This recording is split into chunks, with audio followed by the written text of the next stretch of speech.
बिस्मिल्लाहिर्रहमानिर्रहीम। Hello friends, कैसे हैं आप सब।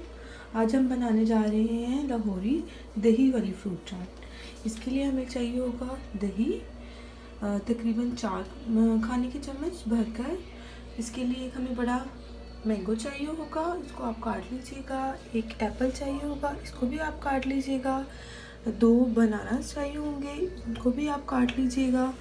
और इसके लिए हमें खजूर चाहिए होगी 4 अदद, इसको आप लंबाई में काट लें। शुगर 1 चम्मच भरकर। और चाट मसाला चाहिए होगा 1 छोटा खाने का चम्मच। और आलमंड चाहिए होंगे 5 से 6, उसको आप काट लीजिएगा। ओके, अब हम सबसे पहले अपने बाउल में फ्रूट्स डालेंगे। मैंगोज, बनानास, एप्पल को डाल दिया हमने। फिर इसके बाद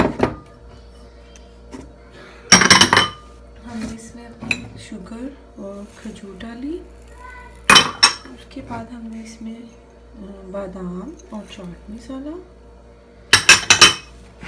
डाला। इस तरह से इसको हमने अच्छे से मिक्स कर लिया।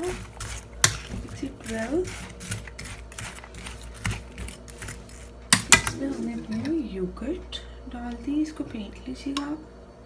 इस तरह से आपने इसमें योगर्ट डाली,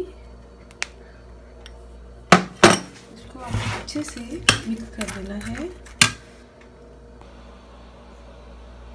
इसको हमने अच्छे से मिक्स कर लिया। अब ये हमारी लाहौरी दही वाली फ्रूट चाट रेडी है। आप इसको रमज़ान करीम में खाएं एंड प्लीज़ ज़रूर ट्राई कीजिएगा। दुआओं में याद रखिएगा। Subscribe my channel. अल्लाह हाफ़िज़।